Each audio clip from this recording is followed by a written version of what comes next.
بسم اللہ الرحمن الرحیم۔ السلام علیکم، پروگرام المرشد اور میں ہوں منور عتیق۔ ناظرین محترم، جیسا کہ آپ جانتے ہیں کہ اس پروگرام میں ہم آپ کے سوالات شامل کرتے ہیں اور اس پر رہنمائی لیتے ہیں۔ رہنمائی کے لیے ہمارے ساتھ موجود ہوتے ہیں حضرت امیر محمد اکرم اوان صاحب، جو مترجم قرآن ہے، مفسر قرآن ہے، مفکر قرآن ہے اور سلسلہ اویسیہ نقشبندیہ اویسیہ کے شیخ ہیں۔ ہماری خوش قسمتی ہے کہ ہم اتنی بڑی شخصیت کے ساتھ یہ پروگرام آپ کی خدمت میں پیش کر رہے ہیں، اور اس میں جو آپ کے سوالات ہوتے ہیں وہ یقیناً ہمارے لیے اس میں اتنا کچھ ہوتا ہے کہ جس میں نہ صرف دوسرے ویورز کو اس سے اصلاح ملتی ہے بلکہ ہمارے اپنے لیے بھی، کیونکہ ہمارے جو ویورز ہیں وہ مجھے لگتا ہے کہ وہ خود بھی جیسا فرماتے ہیں کہ صوفی ہیں۔ اتنے خوبصورت سوالات آتے ہیں کہ اس میں مزہ آتا ہے۔ حضرت صاحب بہت شکریہ، آپ نے ہمیں وقت دیا۔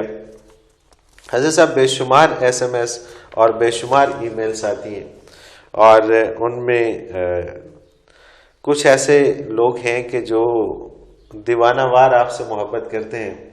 اب میں اتنی لمبی تفصیل ہے کہ وہ سب میں اگر جاؤں گا تو پھر وہ پروگرام کا وقت اپنے اختتام کو پہنچ جائے گا۔ کچھ نامعلوم افراد بھی ہمیں میسج کرتے ہیں، وہ پتہ نہیں اپنا نام لکھنا بھول جاتے ہیں۔ ناظرین نام ضرور لکھا کریں تاکہ آپ کا نام ہم شامل کر سکیں۔ حضرت صاحب آج کا جو پہلا سوال ہے یہ وحیدہ شاہ ہیں راولپنڈی سے۔ یہ لکھتی ہیں کیفیات قلبی اور ذکر و مراقبات کو آخرت کا سکہ کیوں کہا جاتا ہے؟ یہ دنیا جو ہے یہ ایک بازار ہے۔ ہمارے پاس عمر کی نقدی ہے۔ سبحان اللہ۔ ہم یہاں سے اپنے لیے چیزیں خرید رہے ہیں جن کے ساتھ ہمیں ہمیشہ رہنا ہے۔ اگر ذکر و اذکار اور توجہ الی اللہ اور دل روشن نصیب نہ ہو تو ہمیں جو چیزیں ہم خریدتے ہیں ان کی بھلائی برائی کا پتہ نہیں چلتا۔ صحیح۔ خوبصورت تو سانپ بھی ہوتا ہے، ہم خوبصورت سمجھ کر سانپ خرید لیں۔ اب اس کے لیے ہمیں ایک شعور چاہیے کہ یہ سانپ ہے، یہ ڈسے گا، یہ جاننا چاہیے۔ ہم ایک چیز خریدتے ہیں، بظاہر وہ ایک عام سا گولا لگتا ہے، جب آپ اسے ٹیسٹ کرتے ہیں تو بہت اچھی مٹھائی ہے، اور صحت کے لیے بھی ٹھیک ہے، بھوک بھی مٹاتی ہے، لذت بھی دیتی ہے۔ آپ ایک لباس خریدتے ہیں، وہ ایسا ہے کہ یہاں ہمارے ہاں ایک لڑکے نے ایک قمیض پہنی ہوئی تھی، اس نے سگریٹ سلگایا تو وہ ماچس گری اس کی قمیض پر، قمیض کو آگ لگ گئی، وہ خود بھی ساتھ جل گیا، پھر بڑا عرصہ اسپتال رہا۔ کپڑا اس قسم کا تھا کہ اسے یہ پتہ ہی نہیں تھا، وہ ذرا سی ماچس ٹچ ہوئی تو ایک شعلہ بن گیا اس کے بدلے۔ اگر اسے یہ ادراک ہوتا کہ یہ قمیض مجھے جلا دے گی، وہ خریدتا؟ سوال ہی پیدا نہیں ہوتا۔ یہ تصوف یا ذکر قلبی یا یہ چیزیں یہ شعور دیتی ہیں کہ وہ قمیض، اگر وہ صوفی ہوتا تو وہ قمیض نہ خریدتا۔ سبحان اللہ، سبحان اللہ۔ تو اس سے جو چیزیں ہم خرید لیں ان چیزوں نے ہمیشہ ہمارے ساتھ رہنا ہے۔ صحیح۔ تو دنیا کا سکہ تو دنیا کی چیز خرید کے دیتا ہے جس کا لذت یا جس کی تکلیف وقتی اور لمحاتی ہوتی ہے، اس سے زیادہ زیادہ صحت خراب ہو گئی، معدہ خراب ہو گیا، 2 دن میں ٹھیک ہو گیا، یا پیسے خرچ ہو گئے، اللہ نے پھر دے دی، اگلے مہینے پھر آ گئے۔ جو چیزوں کا اثر آخرت پر ہے وہ تو نہیں نہ بدلتا۔ بے شک، بے شک۔ ایک شخص نے زہریلی شراب پی مر گیا، یہ سزا تو دنیا کی تھی، لیکن شراب پینے کی سزا تو موقوف نہیں، آخرت میں تو باز پرس ہو۔ تو یہ تصوف آخرت کا سکہ اس لیے ہے کہ یہ وہ شعور دے دیتا ہے کہ ہم زندگی میں اعمال اس طرح سے کریں جن کا فائدہ یہاں بھی ہو اور آخرت میں بھی ہو۔ اور اگر دل اس طرف نہ ہو تو پھر محض دنیا کی طرف ہوگا، تو محض دنیا کی لذتیں دیکھ کر چیزیں خریدے گا۔ اس لیے یہ آخرت کا سکہ۔ بے شک، اور یہ دنیا ایک بازار ہے اور ہم اس میں خریدار ہیں. عمر ہمارے پاس جو ہے ہر عمر جو ہے خرچ ہو رہی ہے، یہ ہمارا سرمایہ ہے، یہ ہمارا سرمایہ ہے، یہ ہم خرچ کر رہے ہیں. اور چیزیں جو کردار ہے ہمارا وہ ہم بازار سے چیزیں خرید رہے ہیں. اور یہ خریداری ہماری آخرت کے لیے، آخرت کے لیے، کہ وہاں پر یہ ہمیں کام آئے گی. اب دیکھیے نا، یہ اتنی چھوٹی چھوٹی سی باتیں ہیں کہ جس کا اثر بہت زیادہ ہوتا ہے الحمدللہ. اور یہ عام آدمی کو جاننا چاہیے، عام آدمی کو یہ جاننا چاہیے کہ ہمیں ایس ایم ایس آتے ہیں بہت سارے، جو آؤٹ پٹانگ ایس ایم ایس لوگ آج کل چلا دیتے ہیں، فارورڈ کر دیتے ہیں. ساری باتیں تصوف سے تعلق رکھتی ہیں. اور حضرت رحمۃ اللہ علیہ پر ایک سوال ہوا تھا کہ تصوف تو چھپانے کی چیز ہے اور علماء کہتے ہیں اسے چھپایا جائے تو یہ لوگوں کو ظاہر کیوں کی جائے؟ تو انہوں نے فرمایا دیکھو، اگر یہ دین ہے تو دین کا اظہار واجب ہے، دین چھپانا نہیں چاہیے. اور اگر یہ دین نہیں ہے تو ہم اس کو چھوڑ کیوں نہ دیں، ہم یہ مصیبت گلے کیوں ڈالیں؟ اللہ اکبر. بے شک جو چیز دین نہیں ہے اسے اختیار کیوں کیا جائے؟ اور جو دین ہے وہ صرف آپ کے لیے نہیں، ساری امت کے لیے، اس کو چھپانا.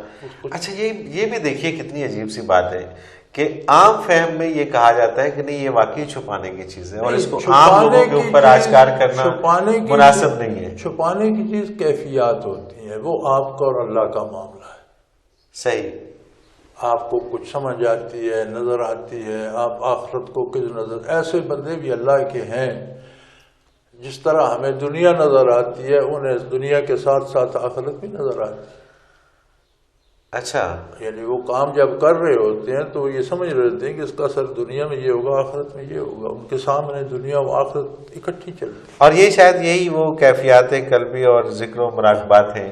لیکن ان کیفیات کا ہر بندے کو بتانا ضروری نہیں ہے. صحیح. ان کا چھپانا چاہیے. صوفی کا اور اس کے رب کا معاملہ ہے. نفس تصوف اصلاح کے لیے ضروری ہے، ہر بندے کے لیے اس کی ضرورت ہے، اس کو چھپانا کیوں؟ اور اس کو اگر یہ جو مشاہدات ہیں یا جو چیزیں نظر آتی ہیں اس کو بتانے سے یہ بھی شاید شائبہ گزرتا ہوگی. اگر اس کو بتا دیا جائے تو پھر ایسا نہ ہو کہ لوگ جو ہیں وہ دوسری طرف چل رہے ہیں. اپنے میں بھی تکبر پیدا شروع ہو جائے، خطرہ ہوتا ہے کہ اپنے میں بھی تکبر پیدا ہو جائے.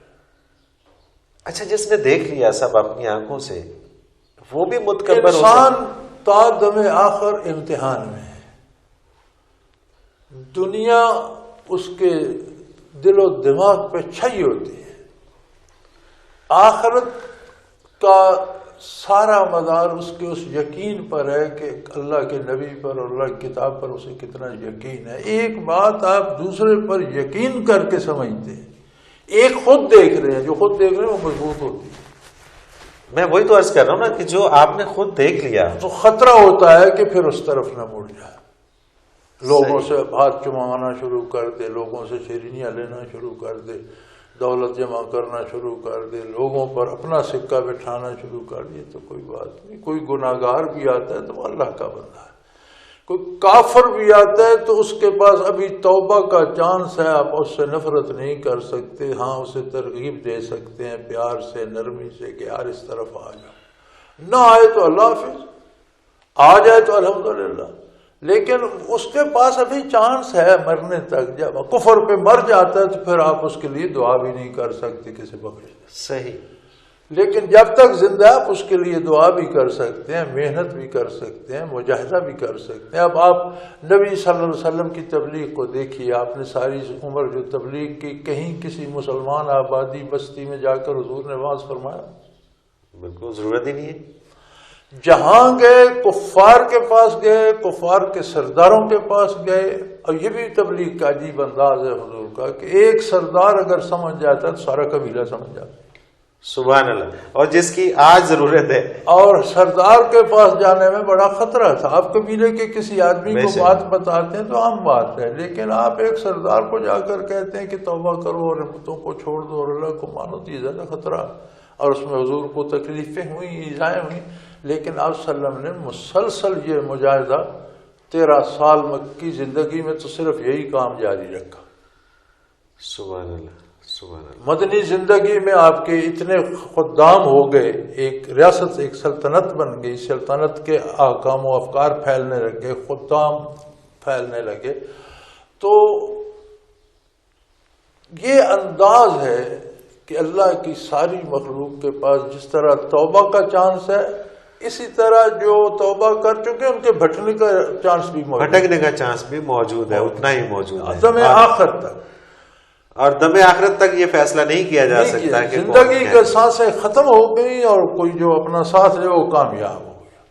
صحیح. اچھا، یہ جو اولیاء اللہ کو بعد میں اس انداز سے دیکھا جاتا ہے کہ یار یہ واقعی اللہ کا ولی تھا، وہ بعد کی شرط صرف یہی ہے کہ وہ تا دم مرگ یہ دیکھا جائے کہ وہ اس وقت تک قائم رہتا ہے یا نہیں رہتا. اگر اس سے پہلے اس کے اوپر باقی یہ جو چیزیں ہیں نا کہ ہم نے قبروں سے اور اہل اللہ کے مزارات سے وابستہ کر لی ہیں، وہ میرا یہ کام کرے گا، وہ کام بھائی وہ خود دنیا کے کاموں سے جان چھڑا کے چلا گیا، تمہارے کرنے کے لیے کہاں آئے گا؟ تمہارے کرنے کے اس سے کیا ضرورت ہے؟ اللہ اکبر. آپ یہاں سے امریکہ چلے جاتے ہیں تو یہاں والا کوئی فون کرے گا کہ میرا یہ کام ہے، تو آپ کہیں یار میں یہاں بیٹھا ہوں، میں تمہارا کیا کروں؟ صحیح، بالکل صحیح. ایک ہستی اس دنیا سے تشریف لے جاتی ہے تو آپ کے لیے رہنمائی چھوڑ جاتی ہے. یہاں آپ نیک سمجھتے ہیں تو اللہ سے دعا کریں کہ یا اللہ تیرے نیک بندے کا ارادت مند ہوں، اس کی نیکی کے طفیل میری مصیبت بھی ٹال دے. درست ہے، کوئی حرج نہیں، اس میں حرج نہیں. آپ دیکھیں آپ یہاں دعا کرتے ہیں سڑک پر تو اللہ تو یہاں بھی سن رہا ہے.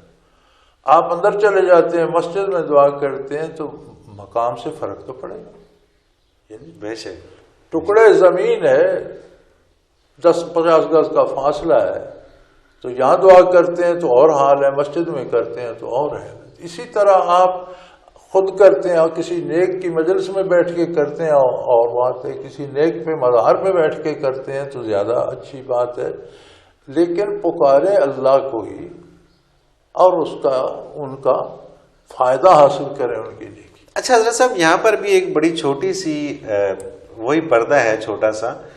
لوگ پکارتے تو اللہ کو ہی ہیں، لیکن میں نے آج تک نہیں دیکھا کسی نے کسی اس صاحب مزار کو پکارا ہو، لیکن لوگ کہتے ہیں کہ وہ پکارتے ہیں صاحب مزار. پکارتے نہیں، مزاروں پہ سجدے بھی کرتے ہیں. اچھا، ایسا ہوتا ہے. لیکن وہ جو اولیاء اکرام ہیں ان کی شان تو اپنی جگہ موجود ہے نا. انہوں نے تو اس کا نہیں کہا نا. اب عیسیٰ علیہ السلام کو لوگ اللہ کا بیٹا کہتے ہیں، انہوں نے تو نہیں کہا تھا میں اللہ کا بیٹا ہوں. بالکل صحیح، بالکل صحیح. اور یہ قرآن میں بھی ہے کہ قیامت کو سوال ہوگا کہ کیا آپ نے کہا تھا کہ میری اور میری ماں کو پوجو؟ تو فرمائیں گے یا اللہ میں جتنا دنیا میں رہا تو میرے ساتھ تھا، تو جانتا ہے جو میں نے کہا. جب میں چلا آیا تو انہوں نے جو کیا اس کو تو جانتا ہے، میں تو جانتا بھی نہیں یہ کیا کرتے رہے. بے شک. جو وہ ہمارے لیے رہنمائی چھوڑ کے گئے ہیں، جو وہ کام کر کے گئے ہیں، جو ہمیں تلقین کر کے گئے ہیں، اس میں عمل کرنا چاہیے. اور یہ بھی درست ہے، میری رائے میں یہ بھی درست ہے کہ آپ کسی نیک جگہ پہ بیٹھ کر، کسی بزرگ کے مزار کے پاس بیٹھ کر دعا اللہ ہی سے کرتے ہیں تو ممکن ہے اس کی برکات بھی شامل ہو جائے اس کی برکات. لیکن آپ یہ سمجھیں کہ یہ بزرگ اب اپنا برزخ چھوڑ کر میرے کام آ کر کرے گا تو یہ درست نہیں ہے. یہ درست نہیں ہے. یہاں پر تھوڑا سا اپنے آپ کو سیدھا کرنے. اصل بات یہ ہے کہ جو لوگ منع کرتے ہیں وہ سرے سے اتنے سخت ہو جاتے ہیں، کہتے ہیں اللہ کی قبریں یوں کھیڑ دو، اور جو نہیں کرتے وہ کہتے ہیں سارے مشکل کشا یہی ہے. اب افراط و تفریط میں صحیح بات بین ہے. اور سب جگہ پر یہی روزی روٹی کا چکر ہے. آپ دیکھ لیں ہم مسجد میں دعا کرتے ہیں کتنا درجہ ہے. یہی دعا جب ہم بیت اللہ میں کرتے ہیں، سبحان اللہ سبحان اللہ. یہی دعا جب مسجد نبوی میں کرتے ہیں، اگر یہی دعا ہم روزہ اطہر کے سائے میں بیٹھ کر کریں، کیا بات. ظاہر ہے جی درجات تو پھر ہیں. تو دعا تو اللہ ہی سے کی جائے گی، پکارا اللہ ہی کو جائے گا. نظریہ یہ ہوگا کہ یہ جگہ مبارک ہے، میری دعا میں برکت ہو. سبحان اللہ. ناظرین محترم، سوالات کا سلسلہ جاری ہے. ایک مختصر سا کمرشل بریک، اس کے بعد حاضر ہوتے ہیں. ہمارے ساتھ رہیے.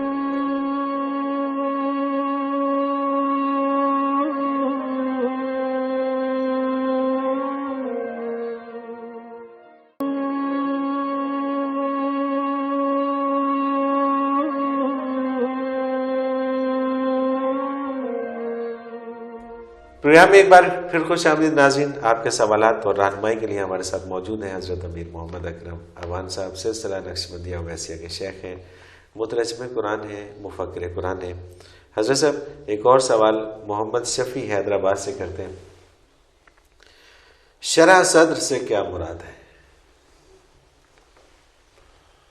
اللہ جس پہ رحمت فرماتا ہے قرآن کریم میں یشرح صدرہ للاسلام، اللہ جس سے راضی ہوتا ہے اس کا سینہ اسلام کے لیے کھول دیتا ہے، اور جس سے خفا ہوتا ہے تو اس کی سزا یہ ہے کہ اس کا سینہ دین کے لیے تنگ کر دیتے، ضیق کا لفظ ہے، سکیڑ دیتا ہے، تنگ کر دیتا ہے۔ صحیح۔ تو یہ من جانب اللہ ایک انعام ہے کہ سینہ کھل جانے سے مراد یہ ہے کہ اس سینے کو ادراک ہونے لگے، وہ چیزیں سمجھ آنے لگیں جو اللہ کی پسندیدہ ہیں اور اللہ کو جو پسند ہیں وہ چیزیں سمجھ آنے لگیں، دین کی سمجھ آنی شروع ہو جائے، آخرت پر یقین محکم ہو جائے، جس کے نتیجے میں کردار سدھر جائے، تو یہ شرح صدر ہے، یعنی دین کی باتیں سمجھ آنے لگیں، دین کی باتیں جب سمجھ آنے لگے، دل اللہ تعالیٰ جب لگے، دل کو سمجھ آنے لگے، دماغ تو عطا ہو جائے اور سینہ روشن، دماغ تو کان تو سنتے رہتے ہیں، دماغ تو یاد کرتا رہتا ہے۔ اب کتنے اللہ معاف کرے صاحب علم اور علماء بھی ہوتے ہیں، ان سے بھی غلطیاں ہو جاتی ہیں، حالانکہ وہ سارا علم جانتے ہوتے ہیں، اپنے علم کو دنیا سمیٹنے کا ذریعہ بنا لیتے ہیں، حالانکہ وہ جانتے ہیں یہ علم تو آخرت کے لیے تھا، سکہ تو آخرت کا تھا، میں نے کس مارکیٹ میں خرچ کر دیا، اللہ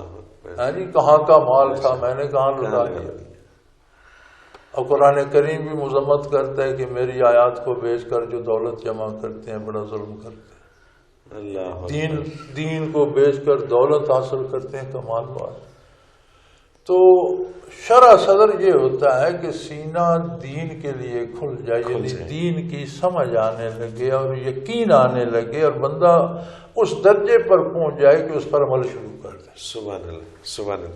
ناظرین محترم، آپ بھی اگر اس پروگرام میں شامل ہونا چاہتے ہیں، اگر آپ بھی ہمیں کوئی اپنا سوال بھیجنا چاہتے ہیں تو ہمارا ایک نمبر بار بار اسکرین کے اوپر ابھر رہا ہے، یہ نمبر نوٹ فرما لیجئے اور اس پہ ہمیں SMS آپ کر سکتے ہیں 033349555021، اس پہ آپ ہمیں SMS کر سکتے ہیں، اور اس کے ساتھ ہی ایک اور ہمارا ای میل ایڈریس اسکرین کے اوپر ابھر رہا ہے، وہ بھی نوٹ کر لیجئے almurshid313@hotmail.com، آپ اس پر بھی ہمیں اپنے سوالات بھیج سکتے ہیں ای میل کے ذریعے۔ حضرت صاحب، اگلا سوال ایک اور شامل کروں گا اور اس کے بعد کچھ SMS ہیں وہ پڑھوں گا۔ قرآن کریم کا تصور حیات کیا ہے؟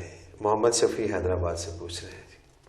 قرآن کریم کا تصور حیات یہ ہے کہ انسان مخلوق ہے، پیدا تو ہوا، اس کا خمیر آب و گل سے ہے، مادے سے، اور مادہ فانی ہے، لیکن اس میں روح عالم امر کی ہے، کل روح من امر ربی۔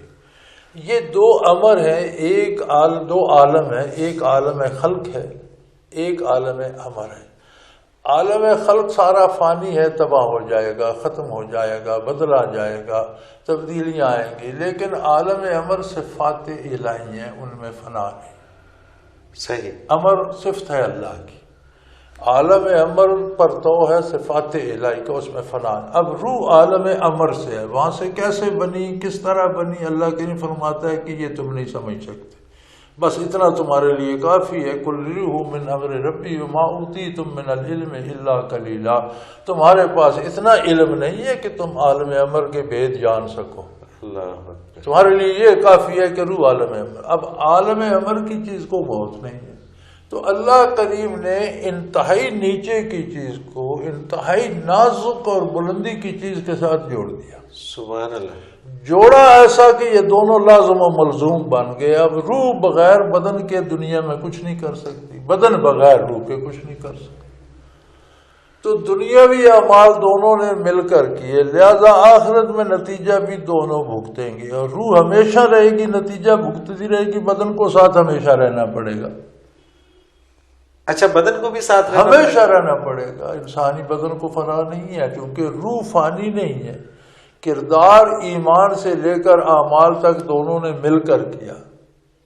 حدیث شریف میں آتا ہے کہ اللہ کریم کے سامنے پیش ہو کر ارواح عرض کریں گے کہ یا اللہ ساری خرابی اس بدن کی ہے، ہم تیرے پاس رہے،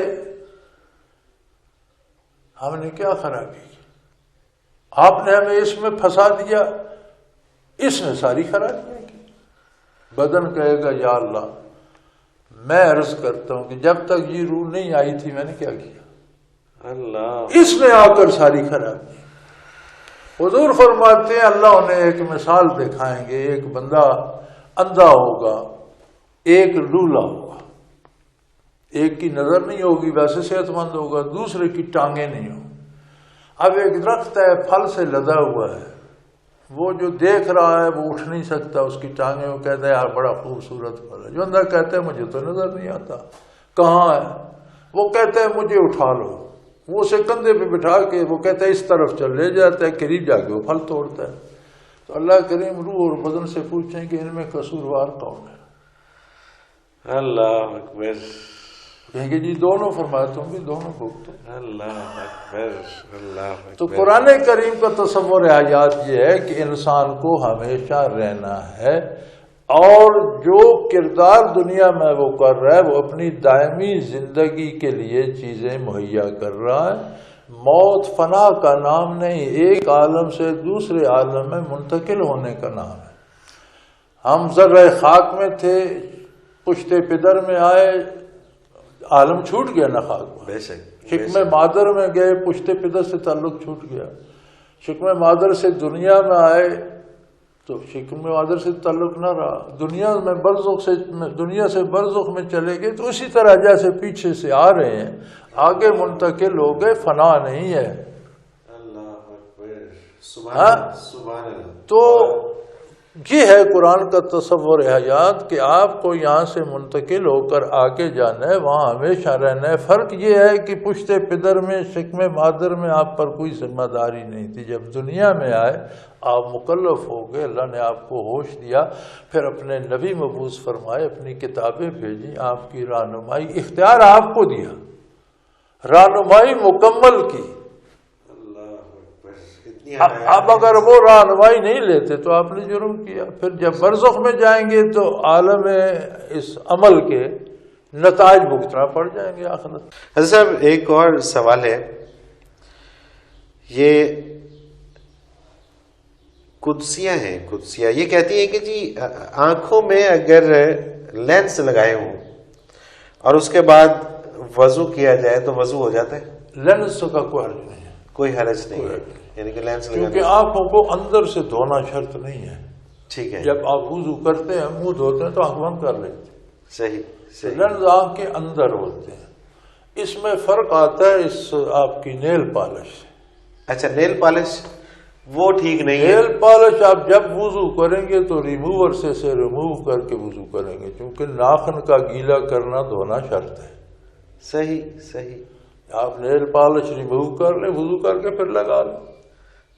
تو نہ اتنی دفعہ کوئی ریموو کرے گا نہ کوئی لگائے گا، نہ اس سے بہتر ہے کہ نہ ہی لگائے۔ اچھا، مہندی لگائی جا سکتی؟ مہندی جو ہے، مہندی سے تو گیلا ہو جاتا ہے نا، ناخن مہندی لگی ہو تو رنگ ہوتا ہے، اوپر کو کور نہیں ہوتا۔ صحیح صحیح۔ تو بچیاں آٹا گوندتی ہیں تو اگر آٹے کا ریزہ جہاں ناخن اور گوشت کے ساتھ چمٹا رہ جائے تو اس کے نیچے جگہ سوکھی رہ جائے، وضو نہیں ہوگا۔ صحیح صحیح۔ تو نیل پالش تو ایک کور ہے نا، جی ہاں، وہ تو اس کے اوپر لیٹ، ناخن گیلا نہیں ہوتا تو وضو ٹھیک نہیں ہوتا، وضو نہیں ہوتا۔ تو آپ ریموور ہے آج کل تو ریموو کر لیں، وضو کر کے پھر لگا لیں۔ لیکن آنکھ کے اندر جو لینز ہے اسے دھونے کی، کیونکہ اندر سے آنکھ دھونا شرط ہی نہیں ہے، جب ہم منہ دھوتے ہیں تو آنکھیں بند کر کے دھوتے ہیں۔ بالکل صحیح۔ تو لینز آنکھ کے اندر ہوتا ہے، وہ لگا رہے، اس کا فرق۔ جی قدسیہ صاحبہ، اگر لینس کا معاملہ ہے تو لینس آپ لگا سکتے ہیں، لینس سے وضو ہو جاتا ہے، لیکن اگر کہیں معاملہ ہے نیل پالش کا تو پھر نیل پالش سے وضو نہیں ہوتا۔ حضرت صاحب ایک اور سوال شامل کرتے ہیں اس میں، شاہد خاقان ہے راولپنڈی سے، یہ لکھتے ہیں کہ جی وہ کون سی برائی ہے جو شیخ کی توجہ کا راستہ بھی روک دیتی ہے؟ خلوص کا چلا جانا۔ صحیح، یعنی کہ اگر انسان کے اندر خلوص باقی نہ رہے تو توجہ پھر اسے منقطع ہو جائے۔ کچھ نہیں ملتا، پھر اسے گناہ جو ہے اس کی توبہ ہے، صحیح، غلطی ہو جائے اس کی توبہ ہے، رجوع ہے۔ خلوص چلا جائے تو فیض منقطع ہو جائے. صحیح، بالکل صحیح. یعنی کہ اس میں جو لینے والا ہے اس کے اندر خلوص کا ہونا بہت ضروری ہے، بنیاد شرط ہے. بنیاد. اگر خلوص نہیں ہے تو پھر وہ جو مرضی کر لے. جن کو خلوص نہیں تھا وہ نبی کریم سے کچھ نہ لے سکے اور قرآن نے انہیں منافق. سبحان اللہ، سبحان اللہ. دیکھو کلمہ بھی پڑھتے تھے، نمازیں حضور کے ساتھ پڑھتے تھے، مدینہ منورہ میں رہتے تھے، خلوص نہیں تھا، قرآن نے کہا یہ منافق ہے، کچھ نہ لے سکے، بے شک. جہنم کا ایندھن بن گئے.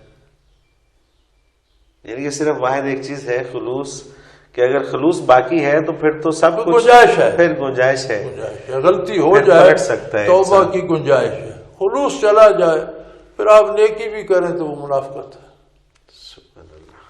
پھر دکھاوے کو کریں گا نا. بالکل. اور جب خلوص ہی نہیں ہے، جب آپ لینا ہی نہیں چاہتے کچھ، خلوص ہی نہیں ہے تو پھر وہ جو نیکی کریں گے وہ بھی دکھاوے کی ہوگی، اس سے بھی کچھ حاصل نہیں ہوگا. بے شک جی. صاحب ایک اور سوال ہے، رفاقت الوی ہے راولپنڈی سے. تصوف میں ایک عام اصطلاح ہے توجہ، اس سے کیا مراد ہے؟ شیخ جب کسی کا قلب روشن کرنے کے لیے، کسی کو قلب میں اللہ اللہ یہ ذکر سکھانے کے لیے اس کی طرف متوجہ ہوتا ہے تو اس کی اپنی جو ایک کیفیت ہوتی ہے، یہ جو طاقت ہوتی ہے، یہ جس درجے کا وہ بندہ ہے، اس میں سے انوارات اس پر القاء کرتا ہے، اس طرف متوجہ ہوتا ہے. یہ اس پر وہ انوارات ڈال کر اس کے دل کو روشن کرنا، اسے توجہ، اصطلاح تصوف میں اسے توجہ کہتے ہیں. صحیح. اور ظاہری دنیا میں بھی، عام اصلاح میں بھی، آپ کسی کام کی طرف دھیان دیتے ہیں تو توجہ کہا جاتا ہے کہ ان کی توجہ اس کام کی طرف ہے. بالکل صحیح. اصطلاح تصوف میں توجہ یہ ہے کہ شیخ جب اپنے منازل سے انوارات منتقل کرتا ہے یا القاء کرتا ہے طالب کے قلب پر، اسے اصطلاح تصوف میں توجہ کہتے ہیں. اور یہ توجہ کے بغیر کچھ حاصل نہیں ہوتا، یہ توجہ بہت ضروری ہے. اور شیخ کی توجہ کے بغیر. میں پرائمری میں چوتھی پانچویں میں پڑھتا تھا تو ہمارے ایک استاد ہوا کرتے تھے، ملک محمد نواز، اللہ پاک ان کو غریق رحمت کرے، بہت نیک آدمی تھے. اس وقت استاد کلا باندھا کرتے تھے، سفید پگڑی اور چملا، اور وہ بڑا اچھا سلوار قمیض پر ہمیشہ ہر استاد نے باندھا ہوا، اللہ ماشاء اللہ اکثر نے وہ باندھا ہوا. تو ایک دن وہ مجھ سے کہنے لگے کہ میں فلاں بزرگ کے پاس پیش ہوا تھا، ملاقات ہوئی تھی، اور انہوں نے کہا کہ تمہارا مزاج بہت اچھا ہے، طبیعت بہت اچھی ہے، لیکن توجہ کی ضرورت ہے. اب اس بات کو برسوں گزر چکے تھے تو میں اگرچہ ان کا شاگرد تھا لیکن مجھ سے ان کی بات رہتی تھی. تو تفریح کا ٹائم تھا، شاید ریسس کا، تو اکیلے بیٹھے تھے تو میں پاس چلا گیا تو کہنے لگے مجھے یہ سمجھ نہیں آئی وہ توجہ کیا ہے، میں کہاں سے لوں. کیا بات. تو ظاہر ہے میں خود پرائمری میں پڑھتا تھا، مجھے کیا پتا تھا. تو ان کا ارشاد صحیح تھا کہ کچھ دن میرے ساتھ رہو، یہ حاصل کرو تو جب توجہ ملے تو تمہارا مزاج بہت اچھا ہے، تم جلدی حاصل کر لو. سبحان اللہ. لیکن وہ اس میں پریشان تھے کہ وہ اب توجہ کیا ہوتی ہے، میں کہاں سے لوں. کیا بات، کیا بات، کیا بات. حضرت صاحب پروگرام اپنے اختتام کو پہنچ رہا ہے. میں چاہوں گا کہ 2-3 لوگوں کے جو میسج آئے ہیں اس حوالے سے وہ پڑھ دوں. زریاب ریاض ہیں اوکاڑا سے، یہ لکھتے ہیں کہ آپ نے جمعے کو جو مولانا، یہ چینل 5 کے لیے آئے ہیں جی، کہ آپ نے جمعے کو جو مولانا محمد اکرم اوان صاحب کا پروگرام شروع کیا ہے وہ ہمیں بہت پسند ہے. چینل 5 کی بہت اچھی کوشش ہے، اس طرح بہت لوگوں کی اصلاح ہوتی ہے. بہت شکریہ جی زریاب ریاض صاحب، اور ہماری کوشش ہے کہ ہم اس پروگرام کو جاری رکھیں، اور اس میں کوئی شک نہیں ہے کہ اس میں بہت سارے لوگوں کی اصلاح ہوتی ہے. کچھ نامعلوم لوگوں نے اپنا نام نہیں لکھا جی انہوں نے، اور پتہ نہیں کہاں سے انہوں نے لکھا، لیکن وہ SMS ہمارے ساتھ ہمیں موصول ہے. ہم چینل 5 کے بےحد مشکور ہیں. مولانا اکرم اوان صاحب کا آج کا پروگرام دیکھ کر ایمان تازہ ہو گیا. ایک اور صاحب ہیں، وہ لکھتے ہیں کہ جی میں آپ کا پروگرام بہت شوق سے دیکھتا ہوں اور آپ سے درخواست ہے کہ اس پروگرام کو جاری رکھیں۔ انشاءاللہ جی پوری کوشش کریں گے جاری رکھیں۔ آپ کا پروگرام المرشد بہت اچھا ہے۔ حضرت امیر محمد اکرم افغان صاحب کی گفتگو سن کر دل کو سکون ملتا ہے، اس میں کوئی شک نہیں ہے، اور یہ ہماری خوش قسمتی ہے کہ حضرت صاحب ہمارے ساتھ موجود ہوتے ہیں۔ حضرت صاحب ایک آخری سوال محمد سعید ہیں ٹوبا ٹیک سنگھ سے، یہ پروگرام کی تعریف یہ بھی کرتے ہیں اور یہ لکھتے ہیں کہ جی نماز بھی پڑھتا ہوں اور ذکر بھی کرتا ہوں مگر دل بے چین رہتا ہے۔ اچھی بات ہے، الحمدللہ، اللہ کریم آپ کی نماز قبول فرمائے، اللہ آپ کا ذکر بھی قبول فرمائے، لیکن کبھی خود غور فرمائیے کہ جب ذکر کرتے ہیں تو کیا توجہ ذکر کی طرف ہوتی ہے یا افکار دنیا میں ہوتے ہیں؟ صحیح۔ اگر توجہ دنیاوی امور کی طرف ہوگی تو ذکر تو نہ ہوگا، وہ تو ایک پریکٹس ہوگی، ورزش، ایکسرسائز ہوگی، آپ کے پھیپھڑوں کو صحت ملے گی، آپ کے وجود میں توانائی آئے گی، پٹھے مضبوط ہوں گے، دل تو تب سکون پکڑے گا جب پوری توجہ ذکر میں ہو، ذکر میں توجہ ہوگی تو پھر دل سکون پکڑے یہ گا۔ تجزیہ آپ خود کر لیجیے، آپ خود یہ تجزیہ کہ کیجیے آپ ذکر کہاں کر رہے ہوتے ہیں، توجہ کہاں۔ اور جیسا کہ حضرت صاحب نے فرمایا ہے کہ توجہ بہت ضروری ہوتی ہے، اگر آپ کسی شیخ کے پاس یا کسی ایسے شخص کے پاس جائیں کہ جو توجہ کرے تو پھر یہ سکون بھی حاصل ہو سکتا ہے۔ ناظرین محترم، اس کے ساتھ ہی آج کا پروگرام اپنے اختتام کو پہنچا۔ حضرت صاحب آپ کا بہت شکریہ، آپ نے ہمیں وقت دیا۔ انشاءاللہ تعالی اگلے پروگرام میں پھر حاضر ہوں گے آپ کے سوالات کے ساتھ، تب تک کے لیے منور عتیق کو اجازت دیجیے، اللہ حافظ۔